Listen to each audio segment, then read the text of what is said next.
Hello and welcome to another edition of Let's Talk Criterion, your regular channel reviewing and previewing new and forthcoming releases to the collection. In this edition we go back to 1960 and to France with Georges Franju's classic Eyes Without a Face, coming to the collection in 4K UHD.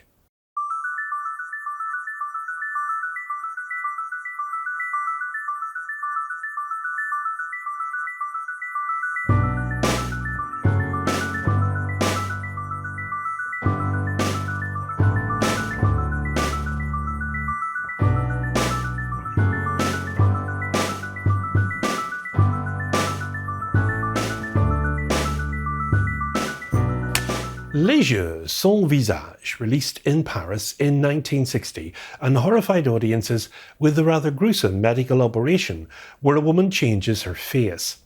Now, horrific disfigurement has been depicted before in film, with Phantom of the Opera starring Lon Chaney.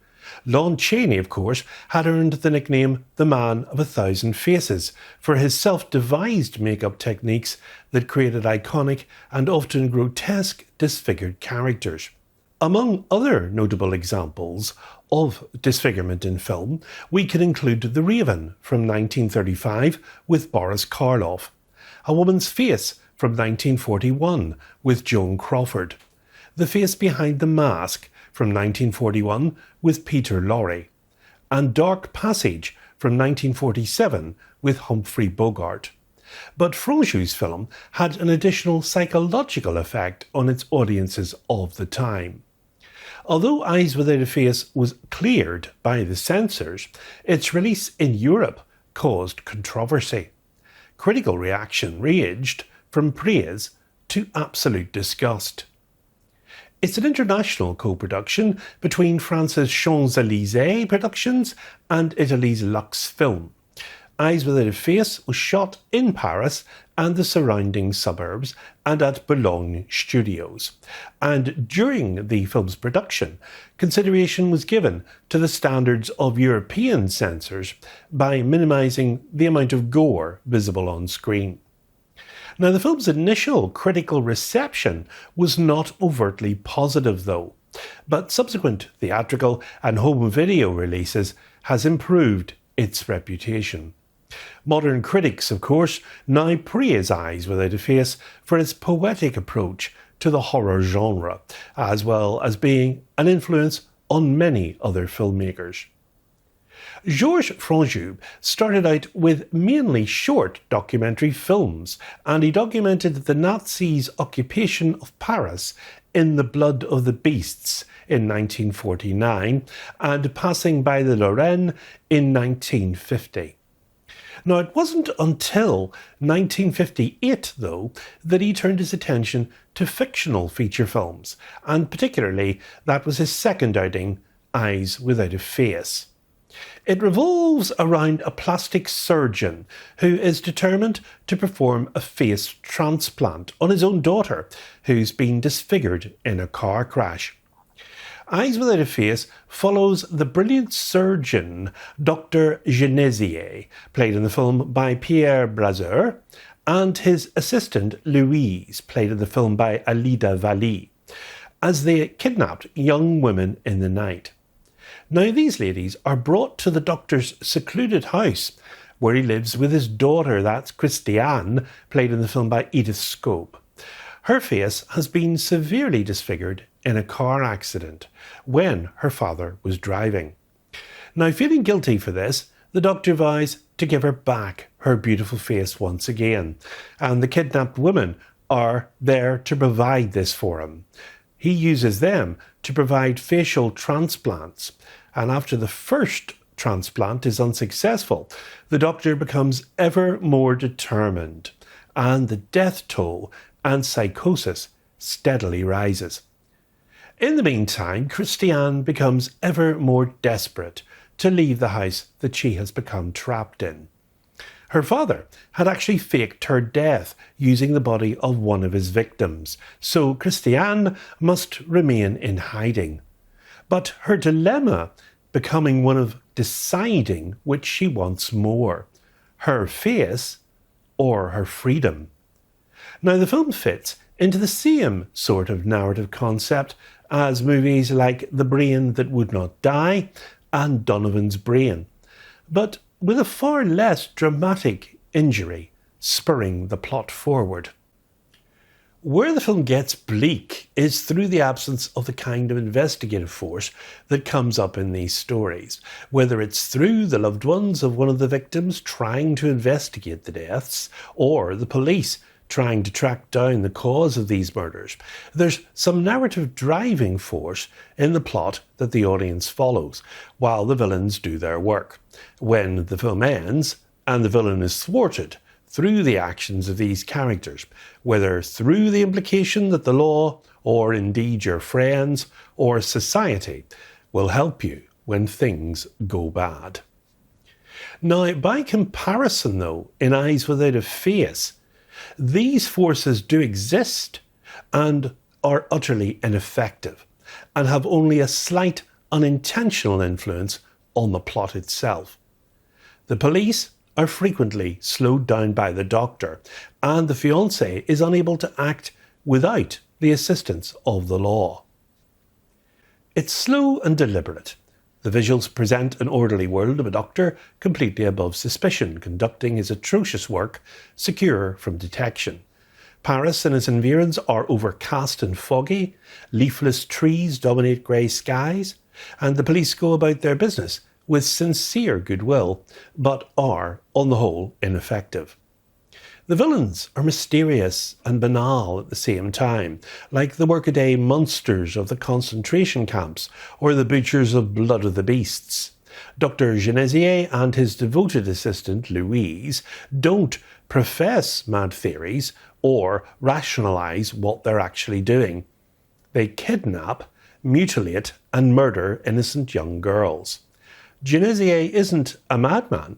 He is a kind of professional, so impressed with himself that he's too proud to admit that he's made an error.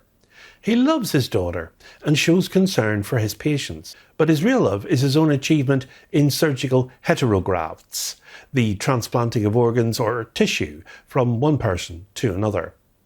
Louise is an even bigger mystery. She is the doctor's assistant and probably his lover. And as described by Durgna, Louise's dog-like devotion is indicated by her pearl necklace, which hides a scar. That's the only evidence that Genesier has changed her face. We don't know why Louise was given a new face, and we don't know if Louise was always Louise. What became of Genesier's late wife, who has not been dead for long? Is Louise too grateful to her surgeon lover out of pure love? Or did he use his talent to help her evade some unpleasant crime?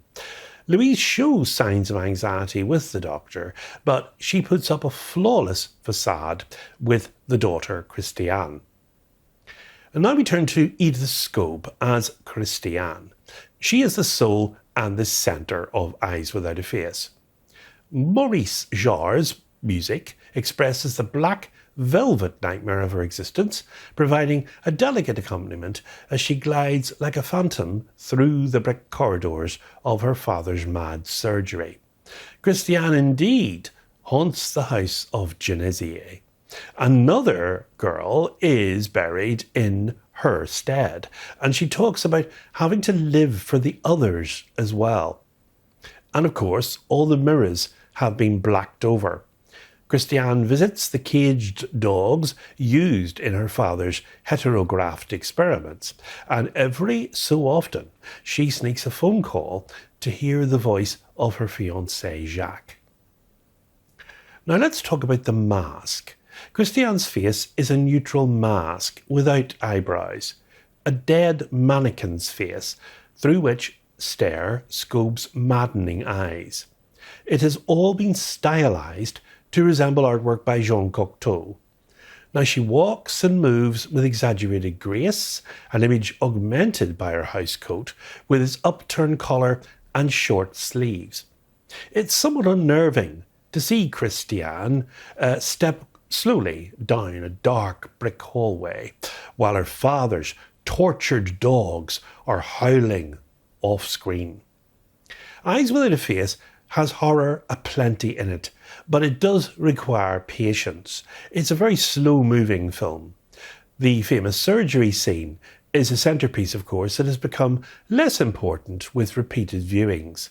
The cool precision of the professional surgeon presides over the destruction of beauty, and we see that the human image we most identify with, that of course is the face, can be taken apart in less time than it takes to cook a Sunday roast. The skin is an organ not firmly attached to most of the viscera below it, and Genesier has no problem lifting an entire mask-like graft section in one piece. Franju's star, Pierre Brasseur, who of course starred in Children of Paradise, is imposingly cold as the doctor. Alida Valli is no longer the to-die for beauty of the Paradine case in The Third Man. Juliette Maniel and Beatrice Altarriba are the doctor's intended victims. Coincidentally, the exact same victims in Peril Structure was actually used by Alfred Hitchcock in Psycho the very same year. He may have been well aware of the Franju film, as his film Vertigo is taken from the book by the same authors. Eyes Without a Face is often called a seminal film because it has influenced so many pictures that followed it. Medical horror films were already a mini-genre in Mexico, and several notable precursors featured mad scientists restoring the looks of horribly mutilated wives and lovers by stealing the blood of female victims. The hoary cliché surely goes back to horror pulp fiction. But the majority of the films are trashy junk, for instance, like She-Demons.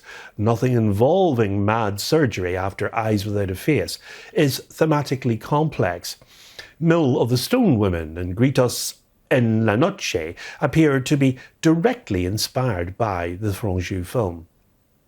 Now, some critics in 1959 were offended by Franju's terrible taste and his refusal to make moral judgments. And of course, as I mentioned earlier, the film was not a big success in its own time. Horror films were popular though, but distributors avoided truly disturbing productions. The idea of a cult film hadn't yet been invented.